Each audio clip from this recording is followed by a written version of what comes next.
Welcome to the ROCM Podcast, presented by ROCM Esports. Hello, everyone, and welcome to a new episode of the ROCM Podcast. Of course, I'm here with my co-host, Shanti. Hello. And I'm with Rachel. Hello. And we have a tech guy. This time he's the tech guy. Normally he's also a co-host. It's Richard. Hello. And our guest, Banks. Hello, hello. How we doing? I'm doing good. How about you? Good. I'm doing very good, thank you. I think Richard can also be a co-host as well as a tech guy. You know, he's multi-talented. Yeah. Multi-talented person. Multi-talented. But yeah, everyone else is also fine, right? Yes. Good. Always. Very nice. Very nice. So, Banks, what did you do today? I didn't do much. Yesterday, I went to a Street Fighter local event in London, just to go meet some friends, watch the guys play the tournament there. So we didn't get back till quite late. So then I slept, went to the gym, and then I've just been doing some content, some videos and stuff, and getting ready for the World Finals next week. Oh, nice. Ooh. Yeah, the Blast World Finals, right? Yes, yeah. I'm excited for that to watch it as well. Are you there as well, by the way? Of the year. Are you like there as a host or interviewer? Yes, I'll be doing the stage hosting, some normal hosting at the beginning. Nice. Because on the first days, there's 4 best of 3s a day, so you can't have the same talent the whole time through. Okay. Nice. Okay, so let's just start off. You're like a host, an interviewer. You have a lot of history in Counter-Strike. Mm-hmm. Why Counter-Strike? Why Counter-Strike? Why did you choose for Counter-Strike? I guess it was the first competitive game I played because I played a lot of like RuneScape, the original RuneScape Classic, Dungeon Siege, normal PlayStation games and stuff, bit of fighting games in there. But it was always just like playing with friends, playing for fun. I found Counter-Strike not long after I became diabetic. I think it was early 2003 or maybe towards the end of 2003. And I basically just fell in love with that game. I think no matter what I did, there was almost a point where World of Warcraft could have killed my career, and I might not be here talking to you today because the team threatened to kick me from the team. Oh, wow. Semi-professional team. Because I was young and stupid, and a lot of my teammates were like 18 plus, so they either had jobs or they were going to university. I was still at like normal school, so you finish at like 3 o'clock during the day.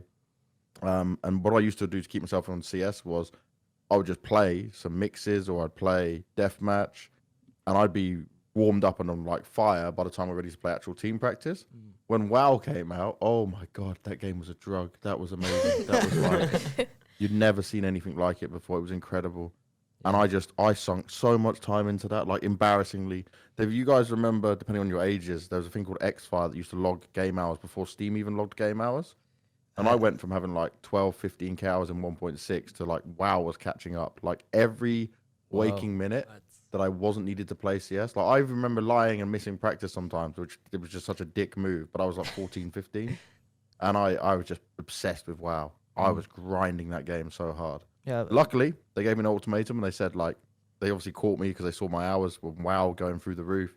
And they're like, dude, you can still perform well, but like this is too much. And it was like, choose WoW or the team. And luckily, I chose CS. Me, myself, I have never tried World of Warcraft. I don't know. It just doesn't... I'm a very FPS kind of guy. I like first-person shooters. So Counter-Strike, shooters, Payday, those types of games. Also Minecraft. Yeah, well, it's not a first-person shooter. FPS. Not really too sure about that. But no, I don't know. It was too much fantasy. I guess that doesn't speak that much to me. But see, I'm just a huge nerd. I just play a lot of games. I love games. I spend all my time playing games. So yeah, how did you get like introduced into Counter-Strike? It was just like someone introduced you, or? No, so like basically when I became diabetic, you get time off school because it takes a long time to be adjusted to it. So you have to do injections, right? You can't eat certain foods. It's very complicated, like lifestyle change, especially for a young kid. So I think I had like 6 months where I didn't go to school. Like I was doing like homeschooling, right? But you were not in class because I need to be like monitored and looked after. And then my dad bought me back a PC, and just some of my friends were saying like, check out all these online games. You know, like Mini Clip and stuff. And also I was playing RuneScape. There was even times I was so bored, I was like drawing stuff on Paint. Oh wow. That was Okay. I was like, oh, this is cool because we never had a computer before, so like this was the first time I was just enjoying it. And then I found Half-Life initially, and when I had Half-Life, I thought, what is this? This is insane. And my friend was playing the single player. Like we didn't know about the deathmatch. Then we found the deathmatch. Then obviously Counter-Strike came into it. And when I found Counter-Strike, I'm telling you now, I probably, like my addiction to WoW that I spoke about, this was the first addiction I had because I was playing. Remember, I didn't have to go to school, so I must have been playing 12 hours a day, but I had no one to guide me. I didn't know what to do. I didn't even use nades at the beginning. I just was shooting and I was just rushing. CT or T, I was just rushing. And obviously, we're not playing team matches like you see now.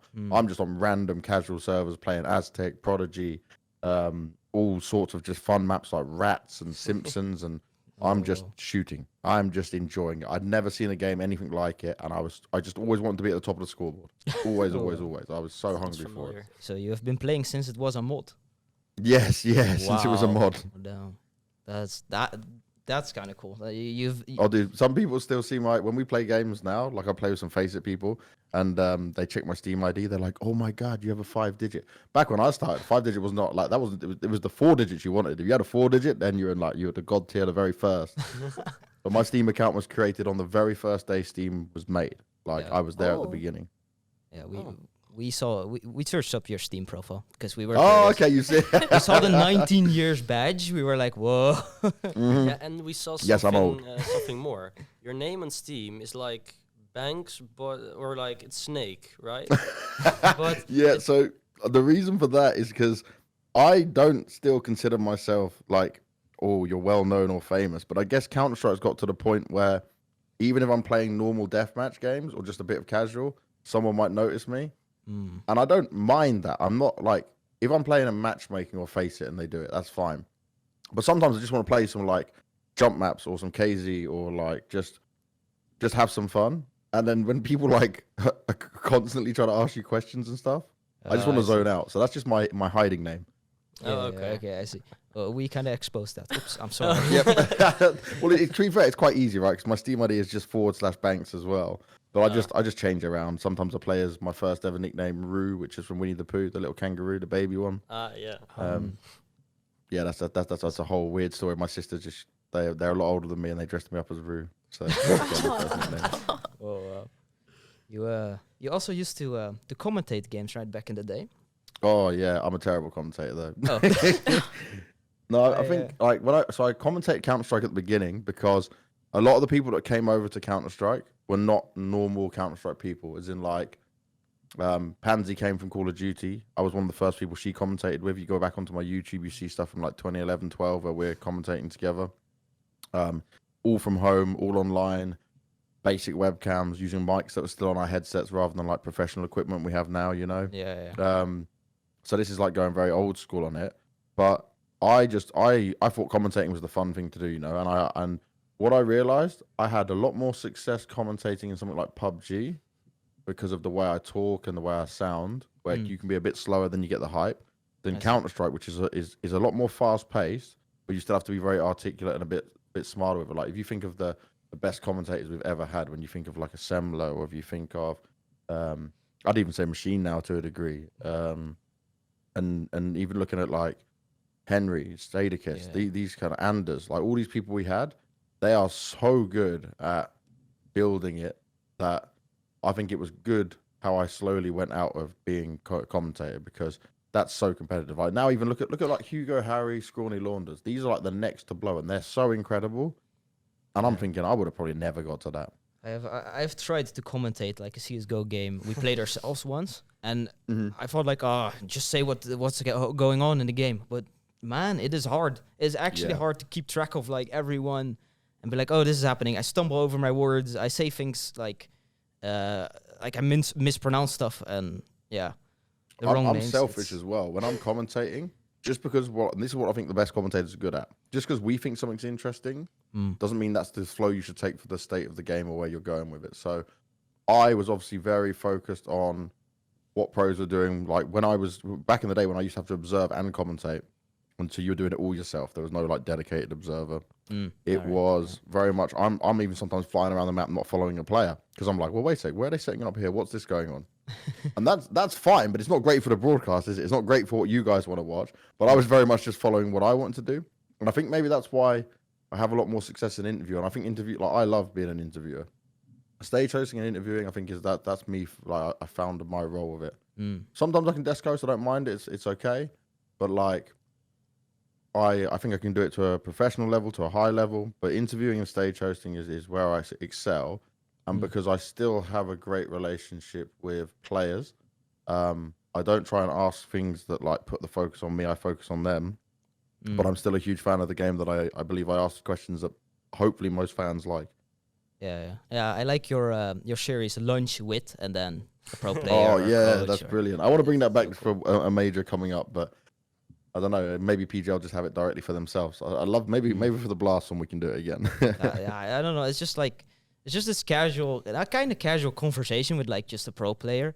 Yeah. I don't know. It's just fun to watch. It's like because an interview is kind of more like a podcast with a lunch. I don't know. It's just nice. It's cool to watch. I got the idea. There's a thing called Chicken Shop Date that's done by a woman from the UK, and she gets like lots of rappers and stuff to come on there, and they go to a chicken shop and they call it a date. It's not really a date, but it's like they just have these like sit down interviews. I see. Yeah. And I just took the idea from that and thought, how do we do it in Counter-Strike? And what I noticed is players, and I still think I'm one of the luckiest people that players are open with me. They know I'm not going to try and get something out of them that's going to get them in trouble, or I'm going to affect them in a way where, like there's certain interviewers, and it's not like even just broadcast interviewers, there's journalists as well, who try to get a reaction and try and get like the headline. I've never been interested in that. I've never tried to make, like, I can have some fun and do some crazy content, sure, but I've never tried to get an answer out of a player that's going to hurt them. And I think that then builds the trust with them. But what I noticed was I was having such a good relationship outside of the game with these players.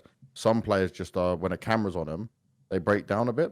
So putting them in that lunch environment, I think the best one I did was with Blade. Now, people will say in general, like, oh, Blade's quite boring from Na'Vi because, like, he's very detailed. But, like, I love that. And then that was the perfect setting for him because he didn't care about the cameras. He was just focused on me and him talking. And we were just having a conversation about his whole career. And it went so in depth. There was things in that interview that people never have heard before.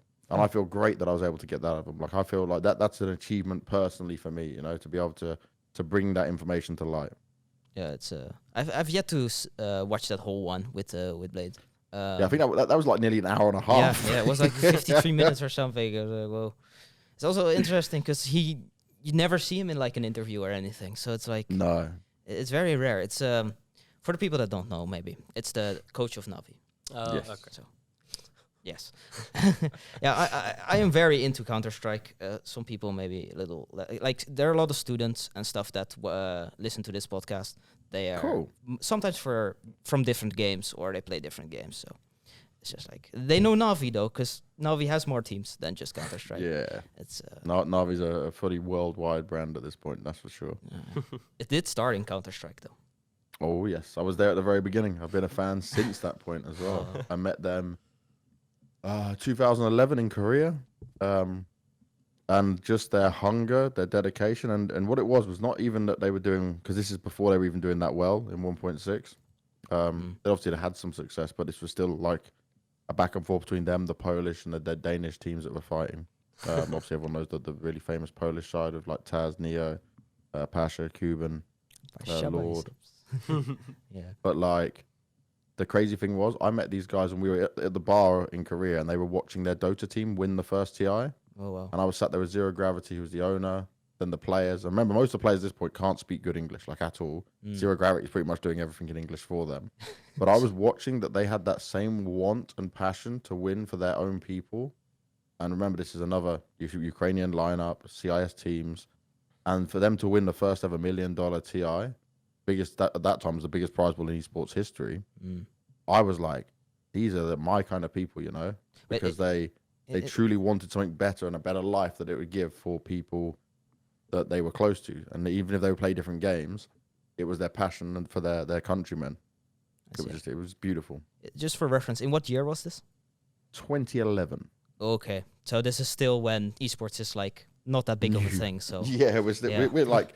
We're starting to get bigger tournaments and stuff, but this was the groundbreaking TI. This was TI1, the first ever. Yeah, a million. That's for that year. That's That's insane. Yeah, We've that's never insane. like, That's dude. We were like, what is this? This is incredible. This is the future. Yeah. Speaking about the future, obviously you have been in esports for a pretty long time, but where do you think like esports will head in the future? Like, let's say 5 years in the future, where do you think esports will be? It's funny because you get asked this question in different ways. If it's 5 years, if it's 1 year, if it's 10 years. I think 1 year is an easier one to do. 10 years is like almost impossible because I think everyone's got it wrong since the very beginning of that question being asked. 5 years I can deal with. This is okay. we're in a turning point of esports right now where we are seeing so much more positive things happen. We're seeing money injections. But if you say, look at the TSM thing with FTX, that then becomes and shows us some of the negatives of it. And we see other teams go on the stock exchange, for example. So I feel like we're in the middle of finding our feet because before streamers were around, esports was the biggest thing. Now streamers can bring in such numbers and so much entertainment that when you sponsor them, it's very different. Obviously, they come with different price tags as well. I don't know how much some of these streamers are making, but you've seen the leaks, right? XQC, so stuff. it's crazy money. And for esports right now, I think we might plateau for a couple of years, stay in the same boat for some things. We're very lucky because we have Valve, and some people may be unhappy that we have Valve in terms of, they don't do as much, but we get a lot of freedom. And ESL or Blast, whoever, they can just run tournaments, without problems. Where other publishers make you buy the licenses or won't even let you run a tournament without their say-so. We're seeing change. We're seeing different titles come up. We're seeing people try and change the way broadcasts are done as well. In 5 years, I feel like we'll be in a situation where things have started to level out a bit more. Because still, we've seen crazy peaks, viewerships breaking and stuff. We've seen more people come to it. But I always say this, is that I was maybe one of the first generations, or maybe like Foreign and Richard, who are a bit older than me. They were the first generations, but we were here at the beginning. And now kids are growing up with esports. My son is 6 and he's been involved and around esports forever.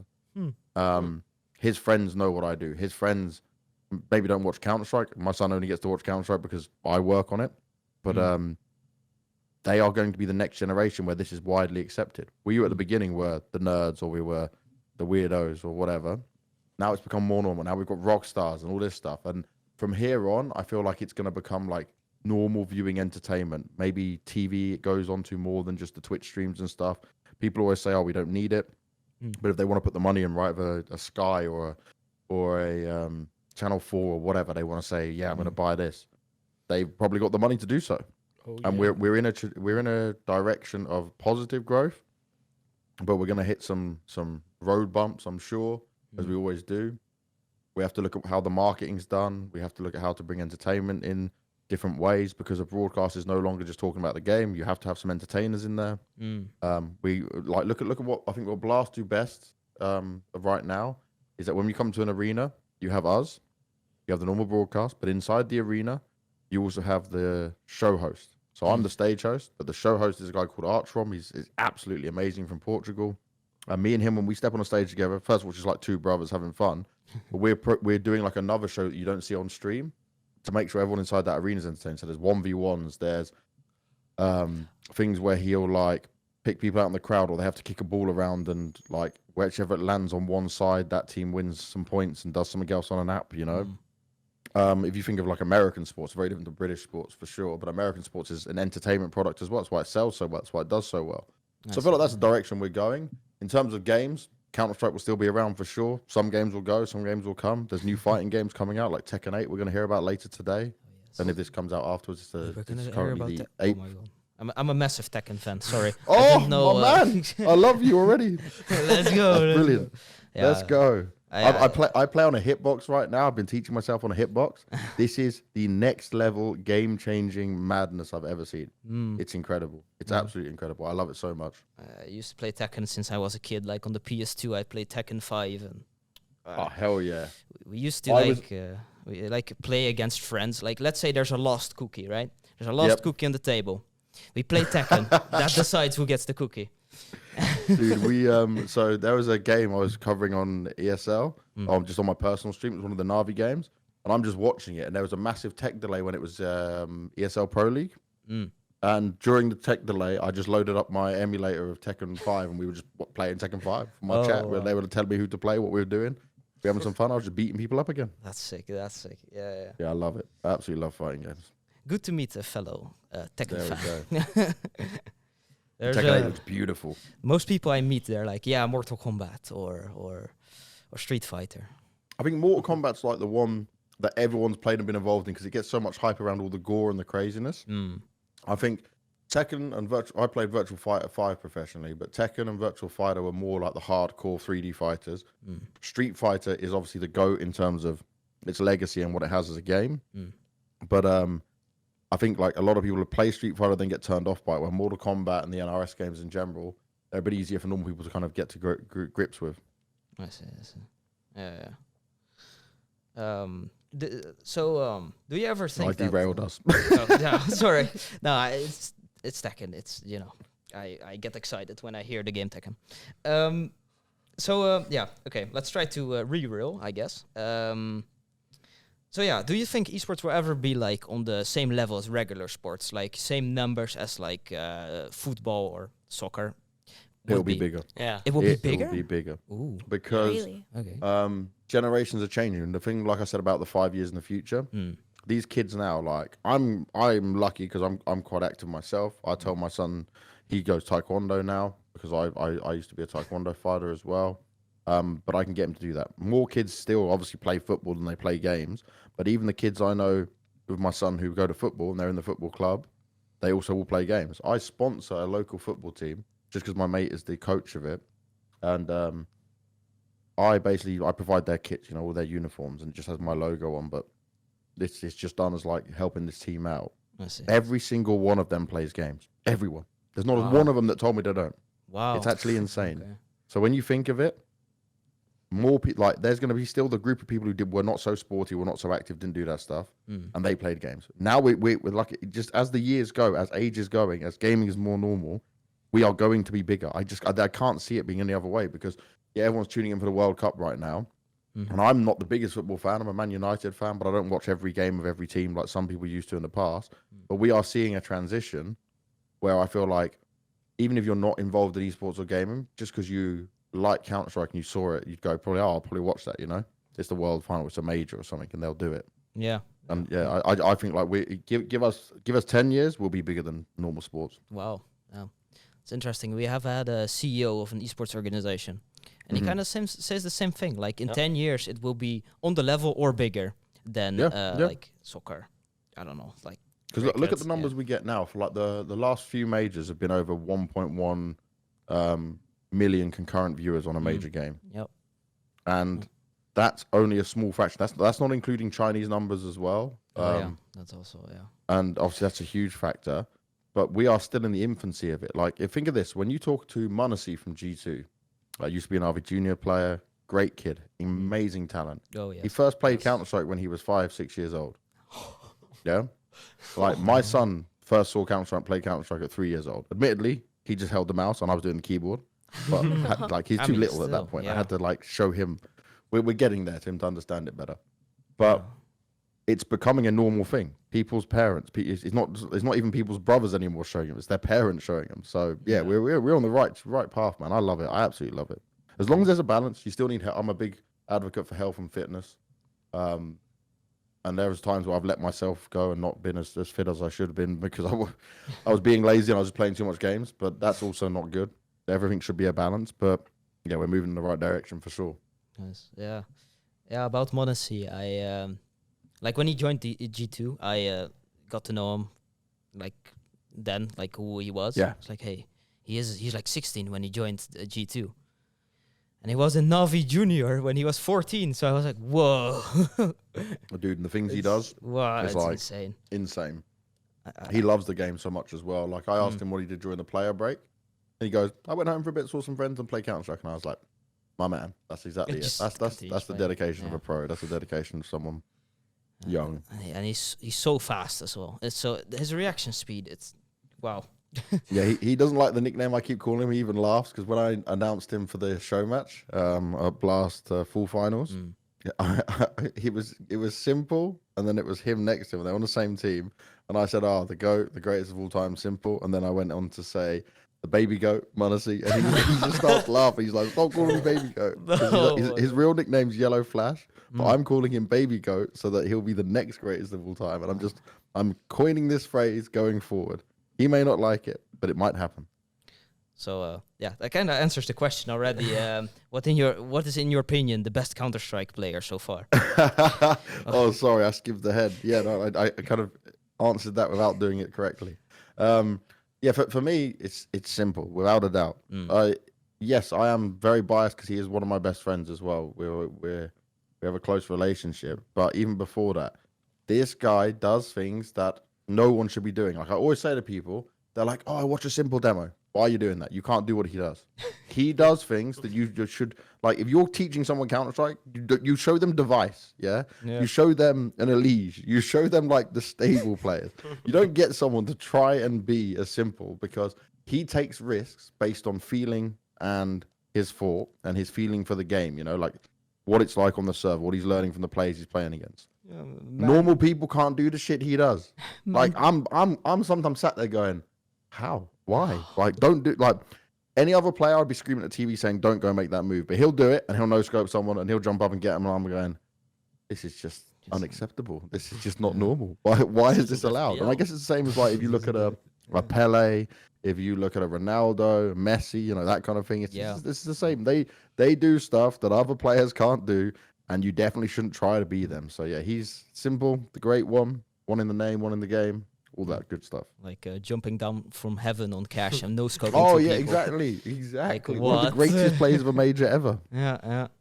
I always, when I talk to someone that doesn't understand esports yet, I always take Simple as an example and compare him to Ronaldo. I like do the same thing. Like, this is kind of the Ronaldo or the Messi of like CSGO. And it's like, he's the best in what he does. Yeah. So, Banks, what is your favorite like CSGO final? Just that you watched or? Oh man, this is easy.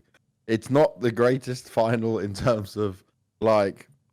So I'll give you two answers to it. The best final ever was the FaZe versus Na'Vi Clone 2022 that I was involved in myself. Got to watch it, even though FaZe won. It was such an epic grand final. Every map was interesting. There was exciting moments in it. Now, if you're talking about pure CS numbers and how the CS is played and how close it gets, there's definitely some other finals you put above it. But that was amazing because, like, it was the clash of the two best teams of recent times. They were so on par with each other. It could have, even on the last map, it could have been going to Na'Vi. It was so close. Yeah. And that's when Simple, like, took his silver medal off because he was not happy to wear it because he knew how close he came and failed. You know, he didn't want to fail the mission. Yeah.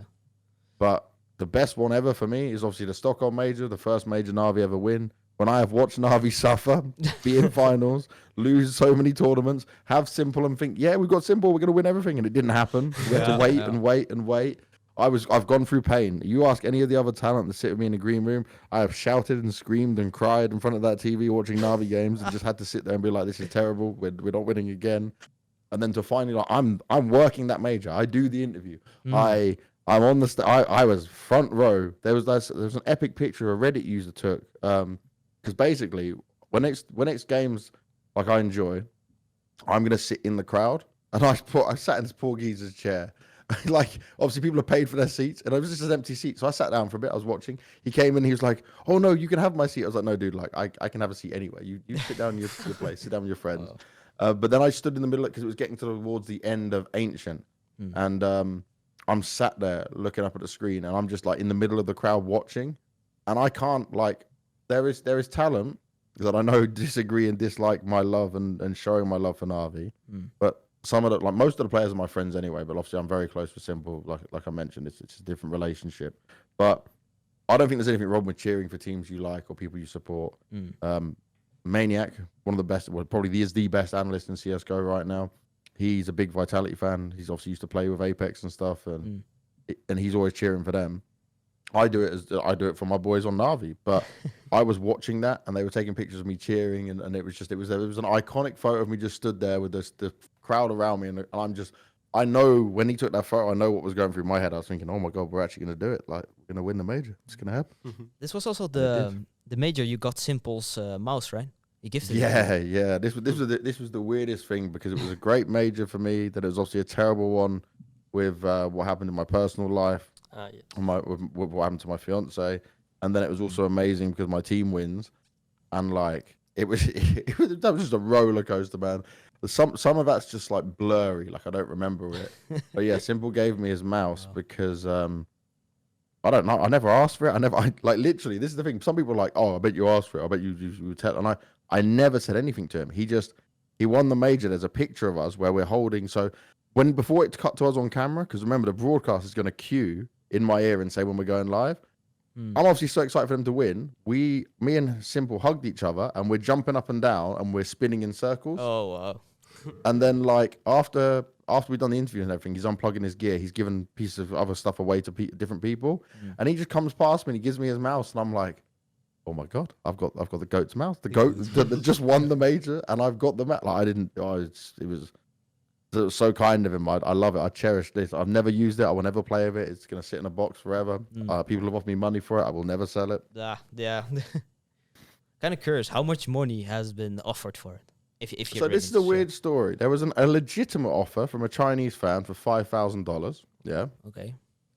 But then, like, when I kept saying no, he just kept upping the money, and it got to like $50,000. But I promise you, I don't think he would ever give me $50,000. I think he was just trying to find out if there was a number. Yeah. And then I guess when I said no to the 50, I think he just realized, okay, this dude's actually just gonna keep it. And I was like, yeah, dude, I'm not selling it. Like, he just kept giving me numbers, and I'm like, nope. And I explained to him, I said, like, I am the ultimate Na'Vi fan. Simple is my friend, and this is priceless. This is the first major they ever won for Na'Vi ever as an organization, and it's from my friend, and it's like, and I didn't ask for it. It just the moment, the feeling, and how special it was. Yeah, it's just impossible to put a price on it. Yeah. Some people though, they were like, "Oh, you could just sell any mouse and pretend it's his." I'm like, "Yeah, I don't want to lose my job over that thing. That would be horrible. I'm just selling off fake Simple mouses to people. Why would I do that?" Just sell like 5. Yeah, these are 5. They'd all be like, "We've got the mouse from the major," and then like, "Wait a sec, Banks, fuck that guy." Oh yeah. I always if like a friend gives me a skin or something, I also like, even if it's like not worth a lot. I sold one skin that I got from a friend, and I felt so bad. I tried to track it down and rebuy it, but I couldn't. Oh wow. Like, find it. I don't even sell. So some fans have kindly like gifted me skins over the time. A really nice knife, for example, it was worth about like €350. And another thing is, I love fans who give us some cool stuff like that. Fine, but also I can get the skins I want to get if I want the skins. You know, like I know they like it because they're like giving you something that you're going to use. Yeah. But like I would never sell that skin. I always say that to them. I said, "You're going to give me something, I'll hold on to it." There was a guy I did an interview with. It was like not like an interview like we're doing here on a podcast, but it was for his university thing, and it was like a questionnaire and some information and data, and it was going on to his, I think you guys call it a thesis. I never went to university, I'm dumb. There's like some data things he submits, but he gave me a skin from that and then named it like, "Oh, you were interview subject number 9 or whatever," and named the gun. I'll never get rid of that. That's cool as hell, man. That reminds me of what we did, how I helped that guy with his uni thing. That's kind of cool. That's cool. So talking about interviewing. Sometimes you interview players or people that do not speak English. Do you like change your line of questioning or how you speak to them? Dude, at the beginning, I used to talk as I normally just talk, and that goes so wrong when they don't speak English. Like, I have a strong British East London accent anyway, let alone when this person doesn't speak English, and they'll be like, "What did you say?" And I learned the hard way by failing many times to be like, okay, you need to change the way of questioning. You cannot be giving as much detail. But my problem is I pride myself in interviews of going into more detail, right? I'm not just "How are you feeling?" interviewer, because we got loads of them. And there's nothing wrong with that, but I think we should try and get more. We should be more detailed, get more depth out of them. And I realized quite quickly with the ones that don't speak good English, if they say come from Brazil and they're very limited on it, or from a CIS country, you just have to be very basic. Like I've done things where I've prepared amazing questions for the player on their team that does speak English, and then they give me another player, and I'm like, well, just throw this on the floor because I'm not asking any questions. Let's just try and wing this as much as possible and hope that he's going to have an understanding. You can also tell. So translators are not normal in esports, and I think they should be. Heku is another interviewer in CSGO. She's amazing because she speaks Latvian, English, and Russian. So she can do the live translations on the spot. Incredible skills. should at some point go back to learning my Russian and getting better at it. It would have been hard, but I'm not living in the country now for obvious reasons, so it's a bit more difficult. But like, yeah, Heku nails that. But God, some of these players, you can tell them in advance the questions, and then they might forget the questions or the order of the questions, and they're answering what they think they heard you say, but they're not. So that can be fun. You just have to deal with it. It's part of the job. Sometimes it gives you a meme bit of content that someone can tweet out and be like, haha, this was funny. So, you just roll with it. Yeah, we tried to ask James in Rotterdam for the podcast. He was like, my English is not very good. And then we took a picture. It was all good. Yeah. But with the Mario cap. With the Mario cap. That would be your quickest podcast episode ever. Yeah. I'm James. It's me. I'm here. You'd ask him, how do you start playing Counter-Strike? I play Counter-Strike very slowly. Counter-Strike, very good. I save AWP. James die. Oh. I felt kind of bad for him because he won the major and then he had to go to the desk and get interviewed. Oh, dude, that was the best ever. That was. That clip kills me. That buckles me so much. People I know who are from Ukraine and Russia, and they don't follow esports, but they obviously know I work in esports. People I lived with together in Kiev. They were sending me this clip and they were like, do you know this guy? I was like, yeah, I'm literally at this tournament. And they go, what is he doing? His English is so bad. I said, at least he's trying, guys. Like, come on, be nice. Yeah. But yeah, it was perfect. He's like, oh, I'm major MVP. No, what was the bit on the desk? He's like, why am I here? I love it so much. I mean, I guess he practices English. Subscribe to my YouTube channel as well. That's the classic from James. I love him. I mean, at least he got to practice his English. Was kind of long may he not speak English. I don't want him to speak English. I am fine with James being the meme he is because this is content. Yeah. I noticed it in Rio as well that there are like players you interviewed that some of them are like, yes, go Furia. That's all they could say. Dude, when you were rolling up on some fans and they're like, I speak English, and I'm like, cool, let's do something. And then you go, oh no, you don't speak. Well, you do speak English, but you don't speak English to give me what I need here, mate. This is not working. Then I met one fan we did a content piece with, and the production were like, Banks, you need to throw. And I'm like, I can't shut this dude up. I'm like, yeah, thanks, man. But yeah, stop. And he was taking that time to show the world he was hyped. He speaks English, and he was given a full he had a paragraphs on paragraphs of monologues of teams he liked, of heroic, and I was like, whoa, I found the golden ticket here. Yeah, that was also a very nice game, by the way. The ancient game, Furia against, I think it was Heroic. Yes, that they came back and went into overtime. They lost anyway, sadly, but that was also so incredible to watch. If they won it would have been a different final. Yeah. Oh, dude, could you imagine? Yeah. We were watching it and we kind of wanted Furia to win because then it would be like literally the home country, Brazilian, against outsiders. So it would be like almost perfect. The thing is, with outsiders, I think if any team was to be able to beat outsiders, it would have been a Furia because that is the absolute opposite way of playing Counter-Strike to each other. It wouldn't matter if James wants to save, there'd be a Furia player in his face. You're not running away. Art would be searching. Like you'd have, it's the absolute polar opposite IGLs and style of Counter-Strike, but it would have made fun for all of us to watch. Like we would have been crazy. Yeah. Shout out to Janko, by the way, probably the only guy that predicted outsiders to go all the way and succeeded with it and got a diamond coin. God Whoa, he got a diamond in this major? Yeah, mate, Janko tweeted it. Yeah. Wow. Janko, one of the best analysts for the longest time in Counter-Strike. I think him and Maniac right now are the number 2, 1 and 2 out there. And Janko was in our green room. He's like, trust me, with this bracket, look at these teams, outsiders are getting it. And I was like, there's no way. And then he tweeted a picture of his pick'ems, and I went, oh my God, you've actually done it. Like, no one's getting a diamond coin. Janko's living in diamond dream. I wonder how many people have the diamond coin. That's 0.1%. What? Wow. Yeah, there was a. Let me check right now. There was a tweet made by Betway Brazil.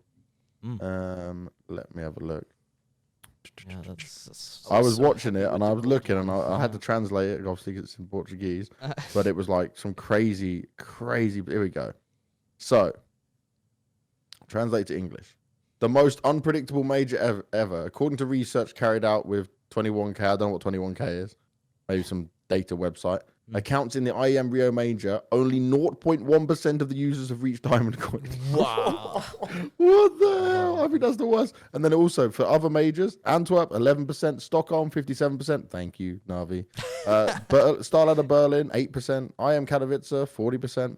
PGL Antwerp, right? I will say I would have been part of that 11% if I didn't just always pick Navi.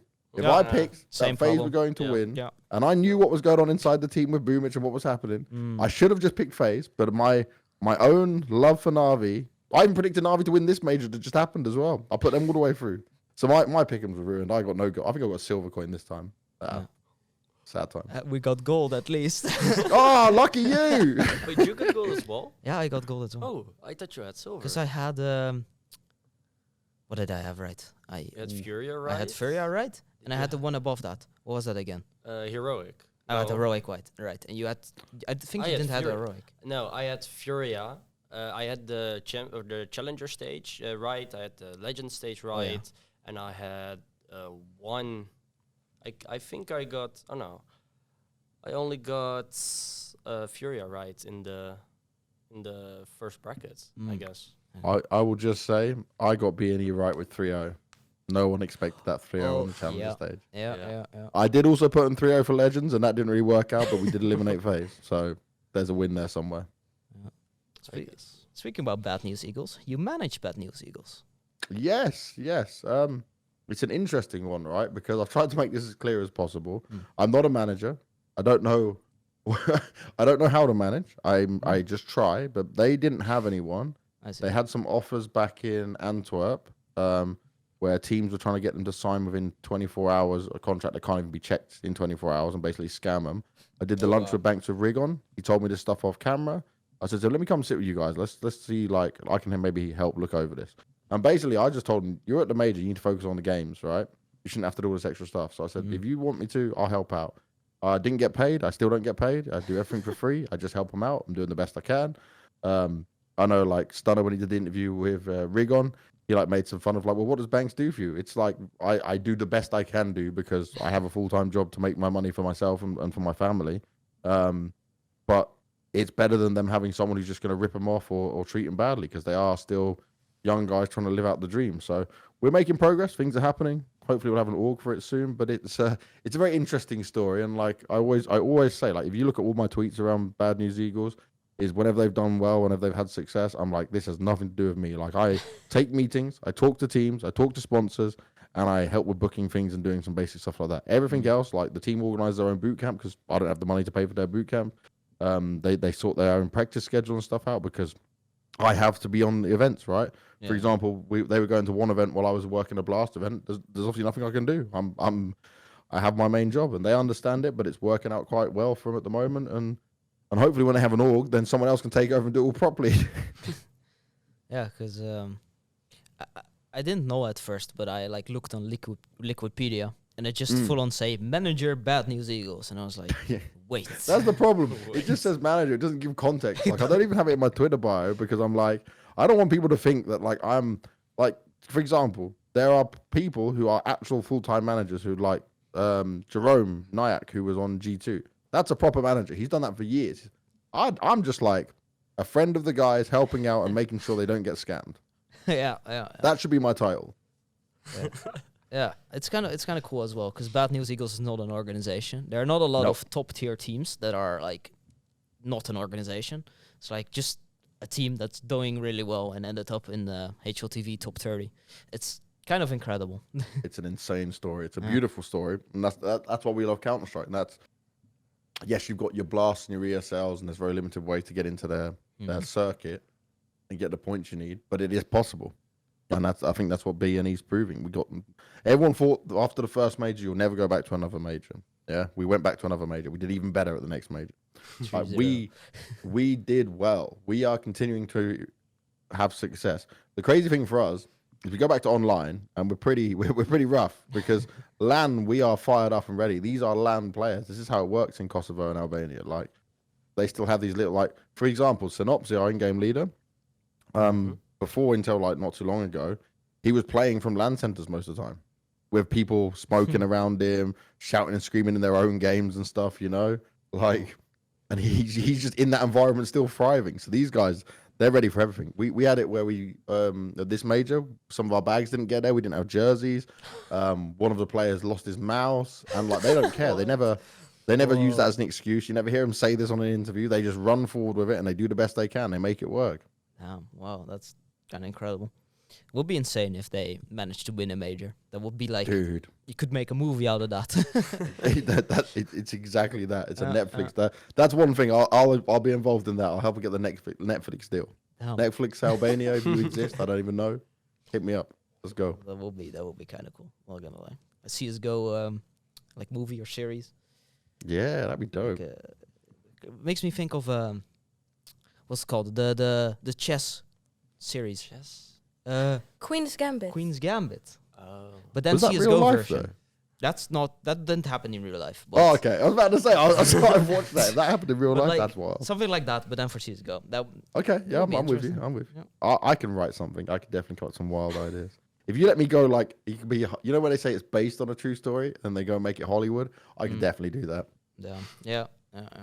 Maybe in the future. Never know. You never know. It's Also, you sound like a very busy person because you're an yeah. interviewer, you're a host, a presentator, you go to the gym, obviously you have your son, all these events and majors.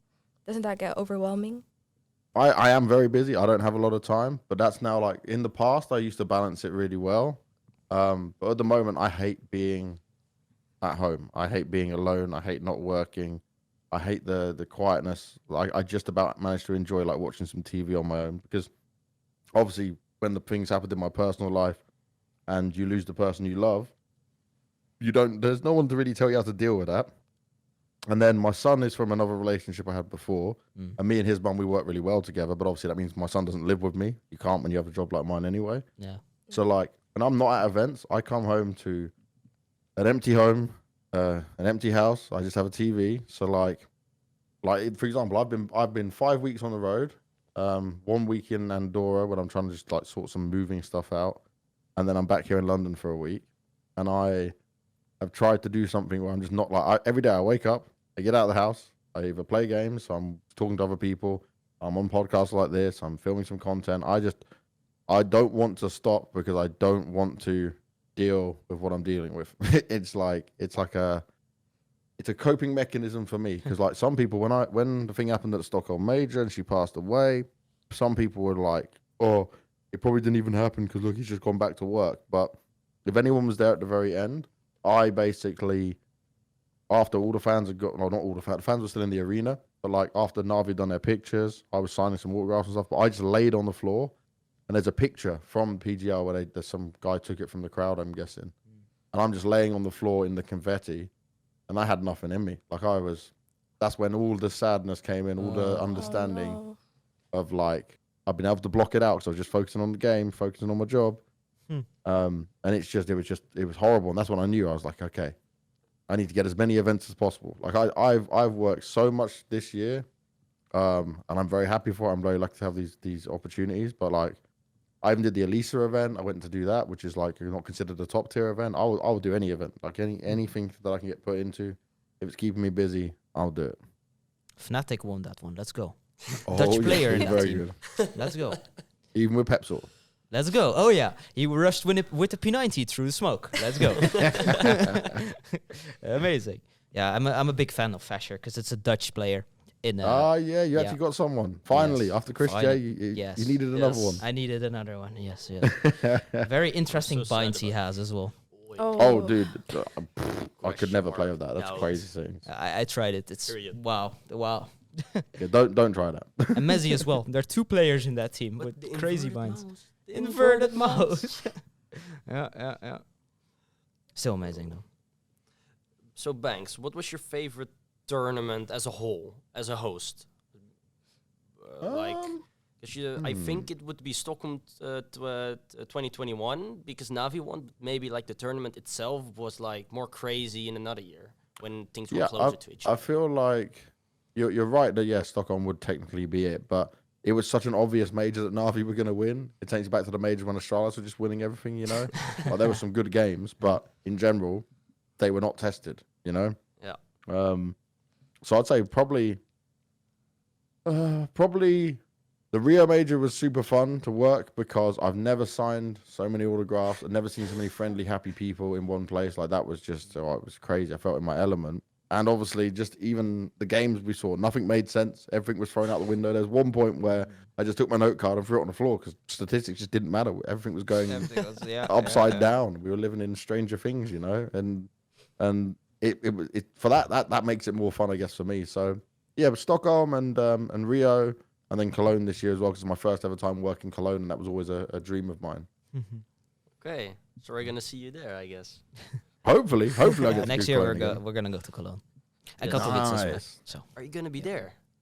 We don't know if we hired that advanced. Like some people do. okay. Like for example, you're always going to get Sponge, Machine, and Stunner. They're going to be pretty much on every ESL broadcast, right? yeah. But like a lot of us won't know till budgets are decided, what roles are going to have, how they're going to run the event. Everything's different.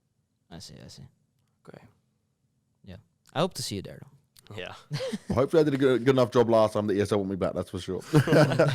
We're gonna get a different cap for you this time. Oh, let's go. Do you remember the Mario hat? Yes, I remember the Mario. Dude, I end up wearing so many random things fans give me. I'm surprised I haven't been poisoned at this point. Yeah, it's it became an I've had a beer hat. I've had the Mario hat from you guys. I had a Brazil hat this time in Brazil. It was like a Brazil football hat that came from somewhere. yeah. What else did I have that someone gave me? I have a SpongeBob. What's SpongeBob's friend called? Patrick. Patrick. That's it. Yeah, someone gave me him on a key ring. I keep all these things that fans give me. Oh well. I have quite a collection of just I don't know why people give me these random items, but I'm like, cool, fine. I'll have Patrick.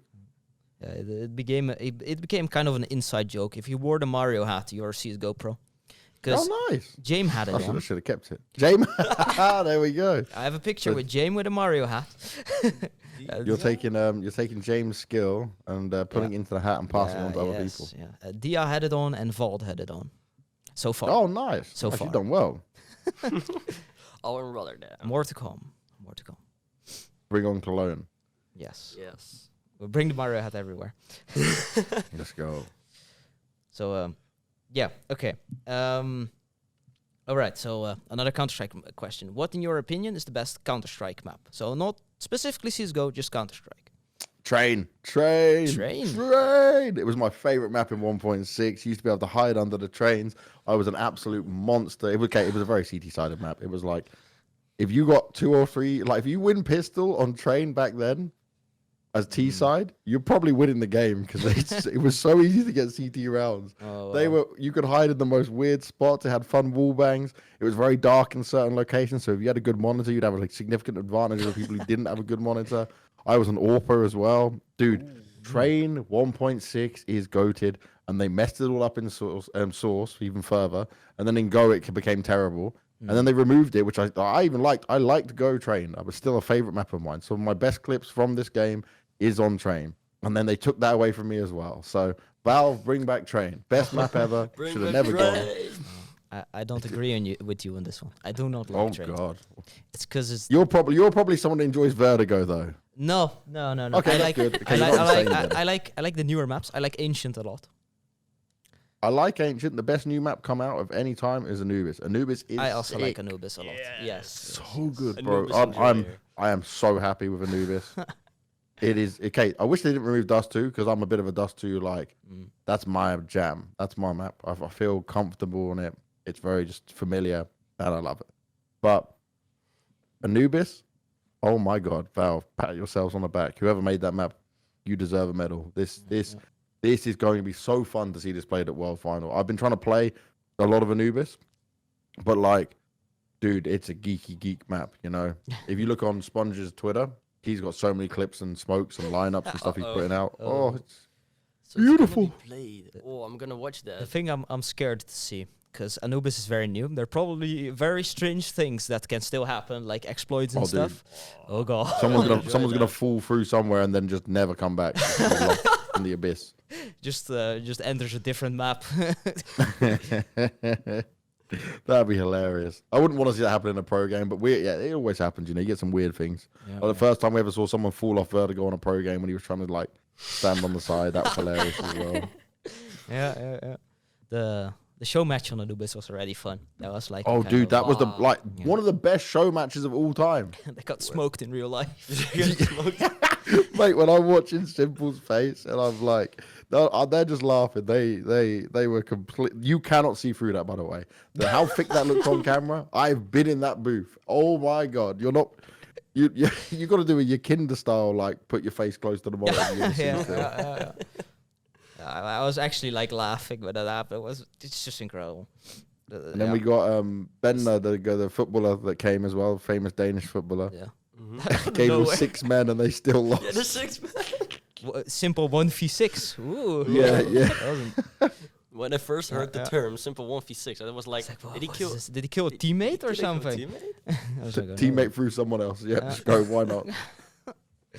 That was a very fun to watch. Okay, so, but the best CSGO map then? Oh, best CS:GO map. Arguably, it's not Train. I love Train, but it's not. That's just my favorite. Best CS:GO map. I loved old Cobble. I don't mind new Cobble. Would I call it the best? Probably not. Anyone that says it's Mirage, you need help. Serious help. Karen. It's unacceptable. People that think it's Vertigo, I don't know what you've ever done to enjoy life because you cannot enjoy that map. I hate it beyond belief. Like, the Vertigo must be the Vertigo sound kills me. I'd say maybe Nuke. Nuke in CS:GO right now is in a good spot. Yes. Nuke's my You favorite. need to be smart to play that. You cannot be like. There's some maps where it is a lot of aim, right? Rush. But like, if you lose control on Nuke on the CT side, you lose a player. You have to have someone that floats around. So say you see some outside smokes go down. You need your AWP to maybe leave ramp for a bit, come back you up. You need to rotate a rifler to that spot. Maybe they need to go down to the lower site and go back them up through secret or something. There's so much brain you need to do to play Nuke, and I just love it. It's such a perfect map. It's been developed. It's okay. The sound is the only small issue. It kind of suffers like Vertigo, but it's not as bad as Vertigo. You know, just having the A and B site. You know, the bombs can sound different now as well. There's a small nuance in it that will help you understand it. But I just feel like if you understand map control, you understand rotations on Nuke, you have so much fun. Like, you don't even need to win. That map's just it's the perfect Counter-Strike map in CS:GO right now for me. Very fun to watch as well. Like, This always is the always reason delivers. we Like, should- in the early days, you used to have teams that just winning all the time on Nuke CT side, and that was it. Now we've got to balance like regular 9-6, 8-7 half. T's like, if T's can get off to a great start, that's what Na'Vi used to be perfect at. And in the prime Na'Vi days of Boomich, it was like they'd even get decent amount of T rounds, and then Simple can just, because Simple is the best player like on Nuke in how he uses the AWP. If you watch him, you never know where it's going to be. Whatever information he's getting from his team, he's floating around. He'll be outside, back electronic out. He'll go to ramp and have a peek there. Maybe he goes up in heaven and with the AWP. And going up heaven with an AWP is obviously very dangerous as well, especially if a rush comes in. But he just does it so well. Shanti, you wanted to say something? Yeah, this is the reason why we should practice Nuke more. Like, okay, Maurice knows a few smokes for outside, but for the rest, if we push something, okay, we have a tactic, but it's just, okay, we're gonna push B through ramp, or we're going outside, or we're just going to push A. It's way deeper than this, and this is why I enjoy Nuke. If you want to look at like improving your Nuke, watch like a Na'Vi demo, watch an ENTS demo. Watch how people react to things happening on the map. If you, like, for example, if you're playing in a mix, right, you're playing Game of Face It and it's just 5 random people, and you have 3 of you at least that have some understanding of how to play team play, you will win, I promise you. Because you don't have to have the greatest aim. Unless you're just whiffing all your shots, you know, then you're probably going to lose because they're just going to pop you back. But if you can react accordingly in the right way to something happening and put your backup in the right spot, they're not going to stand a chance, man. Right. Yeah, we have like, because this podcast is like kind of School part project. of a school esports program that we have. Yeah. Um, Oh, sorry, I swore twice on this. I'm no, so sorry. it's no problem. It's no, we're Oh, all you're from the adults. Netherlands. I guess you're pretty open for everything. Yeah, that's true as well. That's true. Yeah, but we have like a little Counter-Strike team, Counter-Strike student team. I am in it. Nice. Shanti is in it. Rachel's also in it. Oh, let's go, Rachel. Yep. And we have 2 more people. And Nuke is in our map pool. We play Nuke. Good. It's, That's smart. That is smart. It's Nuke Ancient, Overpass, And Mirage. Mirage, sadly. Well, no, but Mirage should be in everyone's map pool. Like, there's teams that veto Mirage, and they actually have a significant advantage of being not upset by a team, you know, because Mirage is the easiest one to get upset on.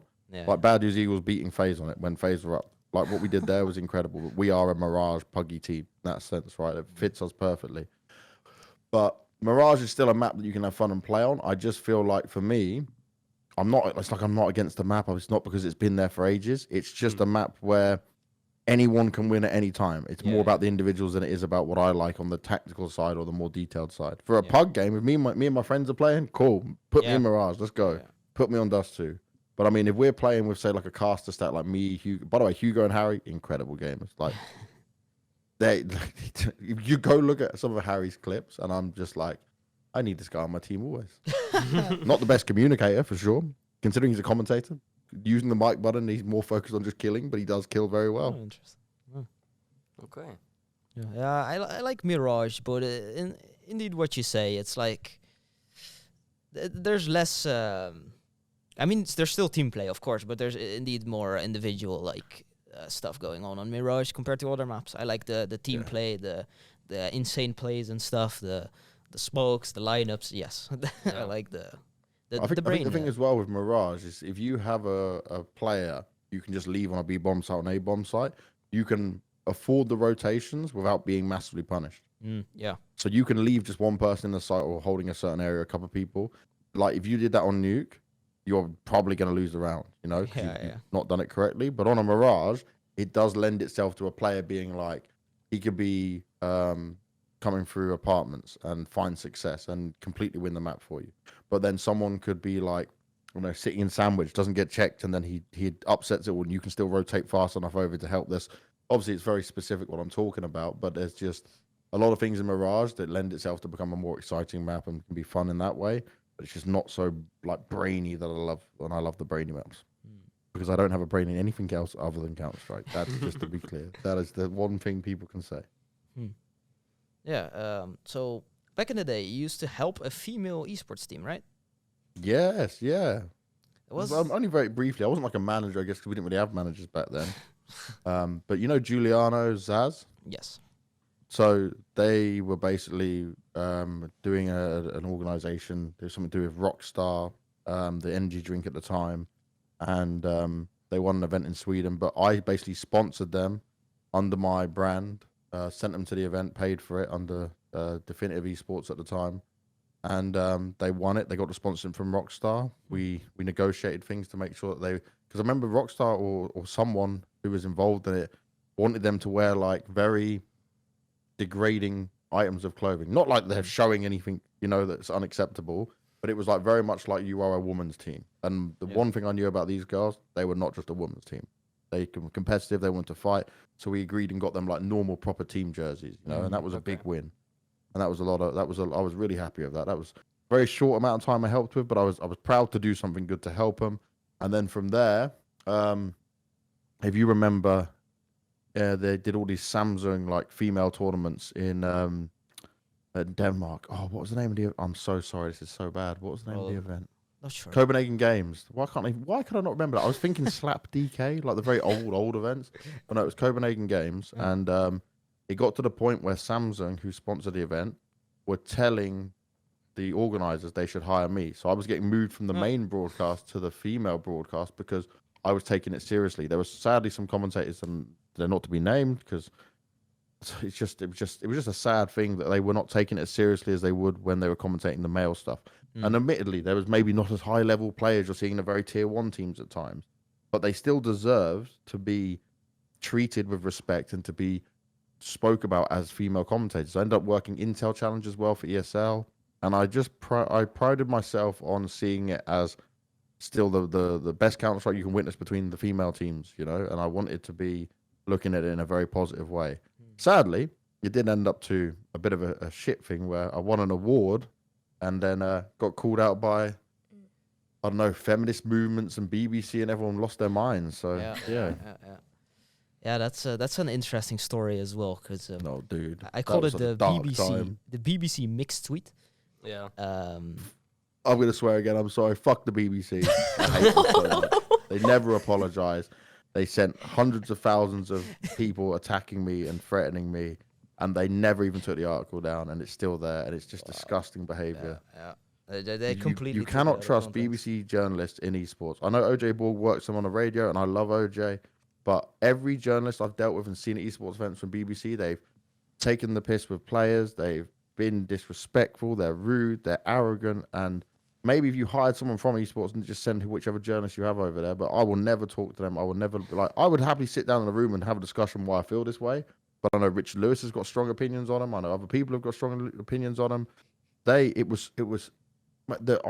honestly, I wouldn't say ever that I was close to suicide because I don't think I'm that person. I think I'm too much of a wimp to do that. But I was so depressed from I was attacked by people saying that this is why your son's mum left you because you hate female. There was ones that took a picture of my son and did horrible stuff to him, and I was like, and all of this was because I said about a mixed team, that I don't agree with mixed teams. Mixed teams in Counter-Strike on professional tournaments should not be existing. And a mixed team could be like, me and Rachel can have a team. It's nothing to do with you're a female. me and Rachel, all of you guys, we could come together and be a team. We're a mixed team. We're not a real team. We should not be competing at Katowice or Cologne, you know? Yeah. And they took that tweet and they said, he wins this female award. And the award was not because I was a female. I am a male. My award was for my contribution of what I did for the female scene. That praised me so heavily. Luckily, Pansy came out. Frankie came out. Loads of people spoke positively about me because they know what I'm really like. The BBC ran this article, and then a feminist group with maybe a few 100,000 followers. Maybe I'm talking too many numbers, but they quote retweeted it. And imagine all of their people attacked. I had to come off social media. My agent locked me out of my account. It was so depressing. And BBC never took oh, by the way, do you know what this horrible woman that works for BBC did? I get a message from her, and she says, if you don't respond within 24 hours, and I had my son at the time, it was my day with him, so I don't really want to be doing any work stuff. If you don't respond within 24 hours, we'll release the article without any quote from you. What? So I didn't even get a chance to defend myself or anything. Wow. Luckily, the esports community is cool as hell, and everyone defended me. But I'm telling you, the amount of I was getting destroyed, and I'd never dealt with anything in my life ever. It was unacceptable. And yeah, they found one tweet, right, which I did apologize for. I went from the UK to Sweden. I was 19, I think, when the tweet came out, and I said the quality of women just got better because I was in Sweden or something, you know. And it was just a childish observation, but it wasn't offending anyone. It wasn't I don't you can be mad at that if you want. I'll take that on the chin, but don't try and screw me for the mixed tweet. It's such a lie. You don't even know esports, and you're just throwing me under the bus for that. Rachel, I would love to get your opinion on it because they've screwed over Juliana, who I was talking about. They wrote an article about her as well, and they misquoted her and did bad. These people are not on anyone's side other than getting views. Yeah. Did you get offended by it? No. Yeah. I would not get offended by that. Exactly. It's I don't know. But how did you deal with it? Because I just had to vanish for a while. I lost events. ESL removed me from one event. No way. I lost other work. I suffered. Wow. I lost money. I lost work. I actually, at that point, I thought maybe that I'm done in esports. So I did something good that I won an award for, and then maybe I'm done. Wow. And sadly, do you know what I did? Because I was so sad by the whole thing. I think I took the award and put it in a bin. And I should be proud of that award, but it just held too many negative. And I'm very thankful for being given that award, but people just took it the wrong way. I did not win the award for being a female and doing anything. I did it for helping the scene, and the proof was there. And Steph, who's Miss Harvey, one of the most famous female gamers ever, she backed me up. All these people came out positively about it. Wow. And I'm just getting wrecked by BBC morons who don't understand anything, who shouldn't be talking about our games. And if you're going to do something, do it properly. Don't be lazy. Instead, they just want to wreck someone's career and get away with it because they're a big corporation. Yeah, it's the malicious media, I call it. They are not there to actually report something. They're there to get clicks and all that kind of just money, I guess. Yeah, that's the money. This is what they're focused on. Did you take the award out of the bin eventually, or is No, it gone this is a forever? bit like I just put it in the bin and it got taken to the dustbin. So yeah, I've never had that award again, sadly. Oh shit! I know, it was terrible. It's a thing I regret now for sure, but it was like, well, here we done it. It was just because, when I just kept looking at it and it just made me sad. Oh Like, no! the amount of abuse I got, and do you know what? The funniest thing of this was, the one thing I apologized for, right, was making that tweet back when I was 19 and saying, I'm going to get the BBC article, because the BBC article up's now. Let's just read it again. BBC James Banks Female Award. Oh, look. Woman in Games, man wins Best Presenter Award. Also a lie. God. That's not what I won. You absolute degenerate people. So this tweet, yeah, quality of women just went down by 100%. Now we're back in the UK. It got even retweeted by some very notable people, as you can see. I've deleted this tweet later on. And then the mixed message one. And this, by the way, this is another thing. This is where I'm fine with this either, because there's a woman called Heather, and she used to work at ESL. And she's like, she quoted on it, and it was disgusting. Like she said like not to put the focus on me, but it was insane. Then there's this Ellie Ozily Wood, and by the way, this is how backwards this is. She worked for the BBC, and she was like, this is why this situation is so frustrating. She worked on a panel with me. Yeah, she's not involved in esports. She's just involved in gaming. Yeah. And I was there helping give advice to gamers. Female gamers at the female award show on the same panel, on a panel where she said nothing because she had nothing to add, and this woman then just calls me out because maybe she felt like she should have won this award or whatever. I was one of the only two female presenters invited. That's also a lie. I can think of so many other women that should have sat beside me. Wow. But luckily, so this woman's just, she works at the BBC, so she's pushing their agenda. Right? I don't even know. I'll look into this after rather than do it on the podcast. But like this Ellie person's probably done nothing in her career afterwards anyway. Oh, I blocked her. There we go. You can't see her stuff anyway. But then this is a woman who I worked with before on a Ubisoft thing. I actually shared a panel with James where he gave fantastic advice. And then she said, Banks won because of the support he gave to female esports. Exactly. Yes. Yeah, that's. I don't. By the way, no one told me I was getting this award. I was just there. You don't get paid for this stuff, by the way. And I just decided I would go because I was invited, and if I could add some work. Yeah, James wins for his good nature, his ease at working with all talent, his own experience and knowledge is growing as is his support for women in games and desire to change equality in esports. There you go. You see what I mean? Yeah.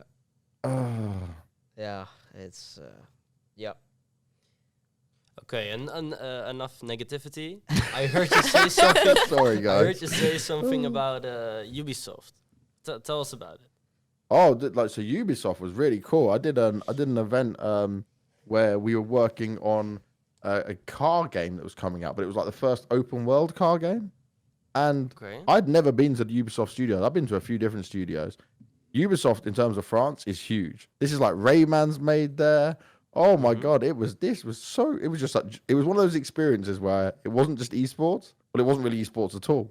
And I was like, this is dope. I've been hired for something that's not esports, and I get to just be around all this awesome, like to see these people working so hard on game studios and stuff. We were in the Ivory Tower in France, and it was just such a cool studio. Great people, they love their game. So much fun. I took a picture next to the Raymond statue because I was like, I remember playing this game so much. That was a dope. That whole part was amazing. Yeah, we kind of, in a way, we also work with Ubisoft a bit. Yeah, that's true. In a way, we Oh, have nice. a VR lab where we use now. where we are right now. Okay. We also record a podcast here. There are like four PCs with like VR headsets. It's like bring education Yeah, we have 8, but 4 and standalone VR games together. And- Nice. Put it up high. Small note, we can't talk about that. We can't talk about We that. can No. talk about. We can. Sorry, we we can can't go talk into Didn't happen. details, We but didn't do can anything. talk I about heard it. nothing. We got We have software of Ubisoft that we can use for educational purposes. Yes. There you go. Okay. But But- it isn't made public. so Yeah, we it is. Yeah, I okay. know. There but you go. There are a few arcades and a few institutes in the education rolled that have like the software to use it and test it. Yeah, we are allowed to say software because that promotional video also went Yeah. out. I mean, so yes. we're allowed. So We're not allowed to say what it is, I guess. exists. Can't say. All right, We're so not going into detail. I'm this is sorry, just I'm the sorry. fact. You must edit this out. No. It I was no, like, it's I all was, good. I was like Wait, getting a I've heart got attack. I've got a button. Wait for this. And now the normal broadcasting Yeah, I resumes. was You like, heard nothing. I was like getting a heart attack, and I was like, wait, we can't talk about this. Just take it easy. All right. What I said we I know could what we're say. doing. I know what we're. Yeah. Okay. We know what. No one's getting fired today. No one's getting fired today. I mean, we have a lot of games that we can use for educational purposes. Even normal games we can use for. The VR Lab is kind of the same as the Esport program that we have. Because we are learning a lot of soft skills, a lot of skills from the Esport program, and this VR Lab is for the bigger public, I guess, for our school group. Thanks. Do you know the Okay. game Keep Talking and Nobody Explodes? Oh yeah. Yeah. For example, we use that game because it's like observing and communicating, right? There's like the main skills that come forward in that. So Nice. we use that game, we let people play that game, and we see like, oh, and you actually see a difference. Like some people are very good at observing, very good at communicating what they see, and others they aren't. It's like, you know, it is an interesting thing. But yeah, that was the Esports Lab And the VR Lab. and the VR Lab as well. Yeah, but yeah, I'll probably ask if we can say that or not. But Yeah, we'll see. either way, we'll find out. We'll find out. Soon enough. Otherwise, we'll have to cut out pretty much this entire. No, it's fine. No. I'll make- I know we'll what make we it can work. talk about and what we can't. It's good. Anyway, okay.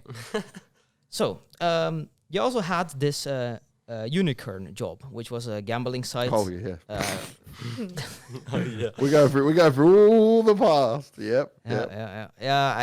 It was an interesting story to me because it was like whoa, because I used to use UNIKRN back in the day. Yep. So that's why I was like, oh wait, I know this. What happened here? I think they've closed down now. I think they got pulled up by like the American like government style or something to do with what they were doing and how they scammed millions of dollars from people. It was so bad. Oh, I think it damn. was Wait, like okay, rough. I'm missing a piece. What's the company? UNIKRN was a gambling site. Unicorn. Okay. It was a gambling site. Yeah. Okay. Yes. So it was a betting site as such. Mm. We were hired, and I moved to Germany with my young son, who was like not even one. I took the whole family there to pursue the dream. At this point, I wasn't full time in esports, but I was doing better. They wanted me to make content and do stuff for them.